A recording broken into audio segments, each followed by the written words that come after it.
ভোগালী বিহুৰ সকলোলৈকে শুভেচ্ছা যাচিলোঁ। হাই হেল্ল' ৰাইজ, কি খবৰ সকলোৰে?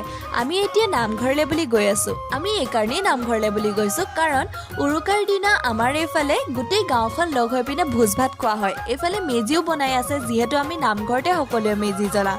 এইফালে ভোজ খাবলৈ সকলোখিনি বহি ল'লে, তাৰপিছতে আমাক ভকতসকলে খাবলৈ অনুমতিও দিলে। আমি মাঘ বিহুৰ উপলক্ষে অন্নমুঠি সিদ্ধ কৰা হৈছিল, এইখিনি কৰিবলৈ যাওঁ। আৰু এয়া আমাৰ নামঘৰৰ পৰিৱেশটো। বকুল কেইজোপাই আমাৰ নামঘৰৰ পৰিৱেশটো খুব ধুনীয়া কৰি ৰাখে। এইফালে মায়ে আহি পিনে পিঠা বনোৱাত লাগিলেহি। আগতেও কেইবাবিধো বনালে, এইবাৰ অকল মায়ে পিঠা বনোৱা নাই দেই, ময়ো মাক সমানে সহযোগ কৰিছোঁ। এইফালে এইখিনি মই বনাইছোঁ।